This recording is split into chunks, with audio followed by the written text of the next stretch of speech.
This is Business LO, a podcast by the Lake Oswego Chamber of Commerce, which connects, educates, advocates, and champions our business community.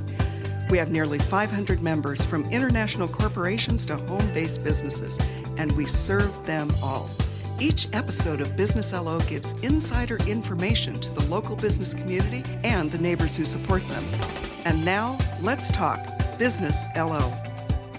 We're getting serious today, folks. It's February 1st. We're going to be talking about weathering the storm today, why businesses close. And we have an expert with us for this episode to pass out umbrellas and galoshes. It's Blaze Dinkelman, CPA, MBA, fractional CFO.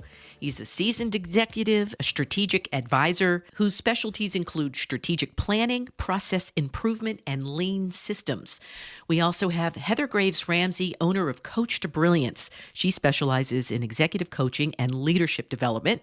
And as always, Liz Hartman, Lake Oswego Chamber of Commerce's CEO and the one who holds all of this together. I'm Michelle Odell. Let's have Heather take over the reins and talk to our guest, Blaze Dinkelman. Thanks for inviting me to be a part of this. This is really great. So, Blaze, first of all, thank you so much for taking time to be with us. Part of the reason why we wanted to do this episode is we noticed there's a lot of businesses that are closing around us, and we're like, well, wait a minute, like, how do we help our businesses here locally to be as healthy as possible? So we want to help them weather that storm, but we also want them to just be thinking of things that maybe they aren't thinking of because they're delivering whatever that product is or the service. So my burning question for you is really around, as a business owner, myself, but also for business owners around me, what should we be considering and thinking about in order to stay and be a healthy business?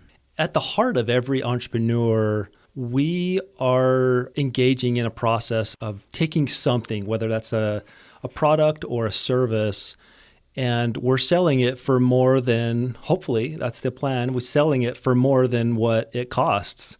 And when we achieve that, there's money to be made. There's profit there. It sounds overly simplistic, but that basic premise, unfortunately, gets a little bit noisy as a business grows. And every business owner needs to come back to that. But first and foremost, looking at the health of your business, are you following that essential principle? Or are you falling into a trap, for example, of managing your business with a bank account balance? As a business grows, things can get away from you. And many business owners that I work with, they fall into this trap where they unfortunately go to sleep checking their bank account and they wake up in the morning checking their bank account and they know about how much they're going to process in payroll and they know about how much they need to be bringing in on a weekly basis. And that's about it. And it can be a little bit dangerous as time goes on because things can get a little more complicated than that. So I really would impress upon the minds of those business owners out there that are looking for how can we do this better, is to go in and really try to understand, are they following that basic foundational principle of making sure that, at least in theory, selling things for more than they're worth. And if not, maybe it's time to get somebody professionally to come and take a closer look, whether that's an accounting professional like myself or even just a bookkeeper or a tax CPA, someone that can come take a look for you, because that's not something that you want to be running a business blindly with. It's important for us to look at our margins. And I don't know that all businesses take a moment to step back and see, what am I actually making off from all that I'm doing, right? Not just the one product that I'm putting on the shelf, but also all the other things that go into that, making sure that we have that. So cash flow is definitely important. And I hear you there's a lot of businesses that I'm working with that are, especially small business owners, they want to make sure they can make that payroll. And that stresses them out more than anything. And oftentimes they're not taking a paycheck because they're making sure that their people are going to get paid. That cash flow piece is one to handle. If I'm looking at that cash flow, what are some other things that might be affecting that I could be thinking of or looking at as well? One piece that I will add to that is, before I answer that, is every business has a point where they're kind of a break even, where the amount of the revenue that they're bringing in is enough to cover all of the expenses that it costs to make that revenue, plus paying themselves and paying maybe for the rent and utilities of if they have a brick and mortar facility. And so there's a break-even point. And if you don't know what that number is, any of your financial accounting professionals that are advising you, whether that's your tax accountant or whatever, ask them for that. Ask, what's my break-even point? Know what that is. Conceptually, that is the amount of revenue that you need to bring in every month or every week that you can tuck in the back of your mind and know, I got to hit that, or I need to exceed it, because that's the point where I just break even. It's zero, okay? There's nothing left over, but I need to be exceeding that. And if you don't know what that number is, you're kind of driving blind a little bit. So I would say that. The other concept that I deal with a lot is when we start out as small business owners, we keep track of things on a basis that is cash basis. Okay, we get a deposit from someone, like a payment, and we record it. And then we pay for things as we need it. And that's a totally normal part of running a business. But when it comes to looking at your reports, that means that there can be a timing issue between the money's coming in and the money's going out. And if you look at your financials and you're trying to look for, am I profitable? Am I really operating this business in a way that it's making money? There's an inherent problem within the financials because those revenues and expenses aren't lined up in the same period. And so you can average periods, where those expenses come, but it's a challenge. And so in the accounting industry, there's a term called accrual-based accounting. It's something that your accountant will eventually use that word. And essentially, its whole purpose is to line up those revenues and expenses in the same period. Then there's multiple ways that we can maybe try to get there, even if we're not tracking it on a regular basis, but asking somebody to show me, how profitable am I? Can you convert this to accrual basis for me, just so I know for this period or for this year, like what my profit margins are? That's incredibly valuable because every one of us, we have thousands of transactions running through our businesses. It's hard to sit and try to do that on the fly, but that's what our financial reports are there for, is to capture it all and to kind of tell us. The profit and loss specifically is there to tell us how profitable we are. So being aware of that cash basis and getting a snapshot of the accrual is great. As a business matures, you will graduate. It's a great moment in a business's life when they graduate into accrual basis, because then you get to have your financials look that way all the time. And it's really a lot more powerful. So you got to understand a little bit of that bias that's happening at the beginning of your business. Definitely work with a lot of people who maybe they don't get paid right away. So they might have done the work, invoiced the group. And especially if they're working with a larger company, a lot of times they don't pay for 60, 90 days. Yeah. It's not a big deal for them, but it is a very big deal for that small business. One of the things that I encourage my folks to do is hey, take a look at the way you're doing your contracts. Are you getting paid up ahead? What are the terms that you're doing? What do you need to do? Because if that cash flow is stressing them out, especially from a payroll perspective, what can you do to move those organizations along? Can you say, hey, you're going to pay 80% up front and then 20% after the event? Exactly. So we talked a little bit too about things that people could be looking at now in this new year. The one that you'd mentioned is what's changing for our businesses? The cost of staffing is going up. And so being aware the need and cost of your employment, not just the wages and the taxes, but there's a lot of competition that's still coming in with other benefits that you may need to offer to be competitive, to get the right staff in place. On a second, maybe a lower level, we talked about just the impact of inflation and tariffs. We're in a very inflationary environment right now as a global economy, but the U.S. is definitely feeling a lot of that. The recent forecasts, especially with the threats of tariff, we're expecting to see additional inflation rates that are a little bit steeper than we've had in our lifetime. And so being aware of that and learning to not shy away from the notion of raising your prices and planning to negotiate with others for product and things like that, because it's going to continue to be a competitive market that way. And so in the years past, we've just sort of tacked on 1 or 2% every year, and that was just kind of standard. But now it's a little bit more than that, 3 to 4%. It can be as much as. So we have to be careful and be aware that those are coming, and that can really influence our buying practices as well as our cost of services that we have from our other providers as a business. Definitely. And I think too, like, look at your pricing, because I have so many clients that have kept their pricing the same for so long, and they're not looking at what's changed. And so therefore, in one case, this woman was, and she was losing money. It's a service-based organization. They were losing money because of the clients that they had. She ended up having to say, you know what, I'm actually going to only have clients that are this amount per month, and I have to say no. Even though I love some of these other ones, I have to say no to some of those because I'm not going to be sustainable with the people that I've hired in order to be able to do that. She's had to pay more for the staff, as well as some other pricing increases. Just taking a look at what are we charging, how long have we been charging that, and what kind of conversations do we need to have.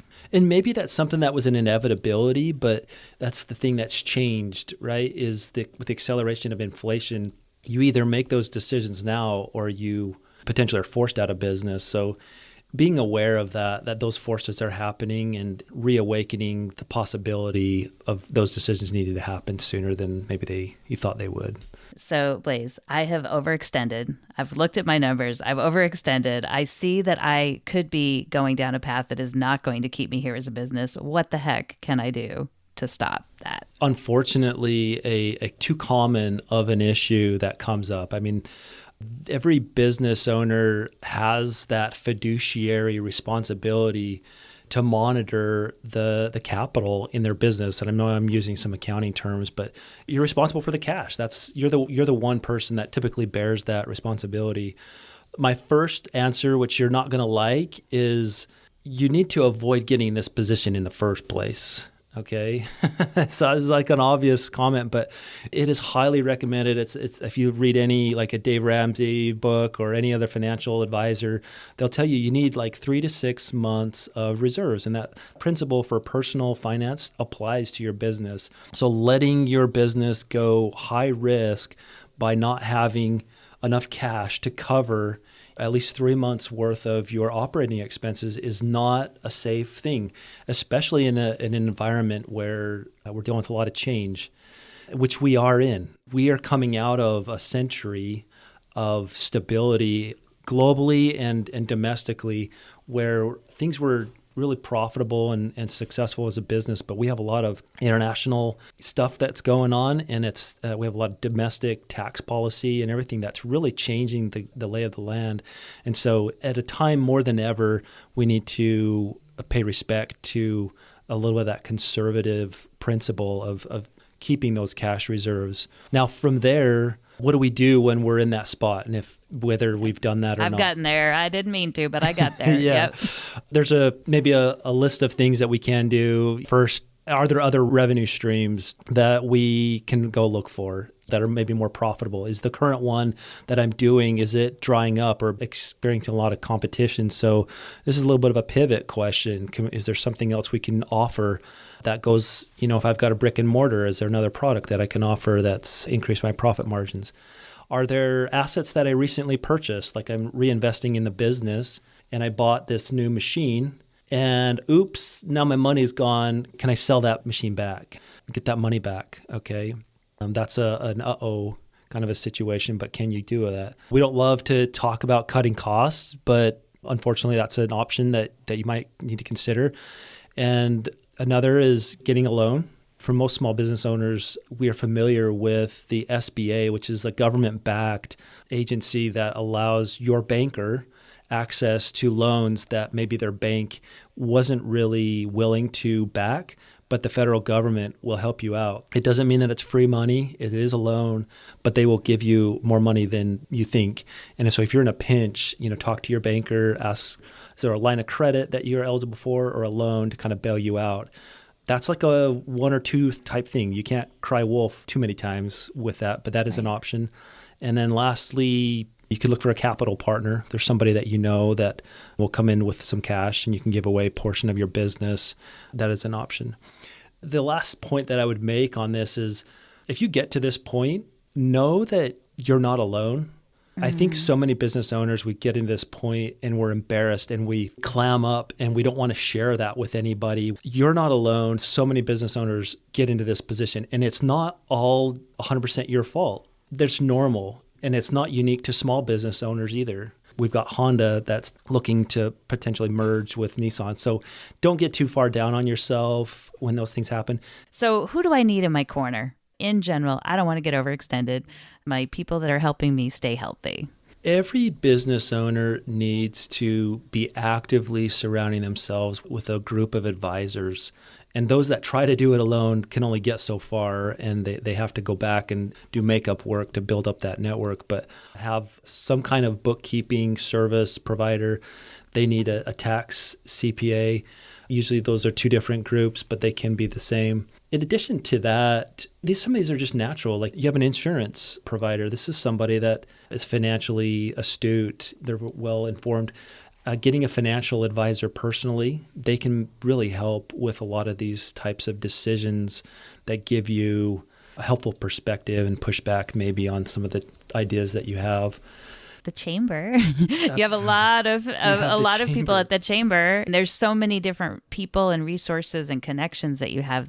I know for me personally, I've used SCORE a ton at different points in my business because they've been really helpful with just big decisions that I was going to be making. Should I do this? Should I not? And so having somebody that's been there and done that was super helpful. And that is at the essence of what that advisor group should be. It's somebody that's been where you are and that they can give you some advice and build that network, build that group. Maybe they're not professional advisors, and I would encourage you not to just lean on the professional advisors, but to have those friends, those mentors, those other business owners, because key thing is I don't care if you're an extrovert or an introvert, you need the network. The number one trait that I would recommend that you lean into is just resilience. Business owners have to be resilient. Things aren't always perfectly blue skies. It's a little bit of a roller coaster to grow your business. And I think most business owners know that. We as entrepreneurs have to deal with those ups and downs. There's some bright skies in front of us. This is forecasting to be a really good year despite the conditions that we're headed into with the inflation and whatnot. There's a lot of hiring that's taking place. There's a lot of growth that's expected. And so with that, you make plans to accommodate that kind of environment. And so that resilience is required to kind of be at peace when those times are slow and then be prepared to pounce when those opportunities are coming. Just recognize that it's for a season when things are down and learn how to pivot through it. I love that. It's a lot about mindset. What can I learn from this? Then what can I do differently to bring myself back up or bring us all back up, right? Absolutely. And maybe that's a time to get a business coach or some sort. They're trained to be able to guide you through that process, I think is really powerful. And so if you don't have some kind of coach or somebody that's emotionally intelligent enough to have that kind of a conversation with you, maybe the downturns are a time to go and invest in that in yourself because it builds that resilience and strengthens that muscle for sure. Wow. We are so lucky to have you, Blaze, and Heather on our side. Free wonderful advice right here from Business LO. Thank you again so much for being here. And Blaze, tell us how we can get a hold of you if someone wants to talk to you a little bit more. Best way to get a hold of me is probably to go to my website, which is www.outlookcfo.com, and connect with me there. You can always find me also on LinkedIn. I have the most unique name, so I'm really easy to find. Blaze Dinkelman. There's not another one in the world. I love to visit with business owners and know what they're going through and to kind of help them to see how that fiduciary responsibility is not a weight that they have to carry alone. It's something that they can bounce ideas off of and it can spin things out in my direction to work on for them. So it's a great service that we provided in the fractional space. Thank you so much, Blaze. You're welcome. It's my pleasure. Okay, Liz Hartman, let's get into what you need to know in LO. Well, from that great podcast from last month with Chief Johnson, we are getting wrenches in. So if you would like a wrench and you promise to put it right next to your water main, you can get a free one. We will have them at the chamber and we'll have them over at the Maine Fire Department. All right. The big deal is the Community Awards event, and that's on February 26th up at Iron Light. This is the one time you get to really see how we make the fabric of the community.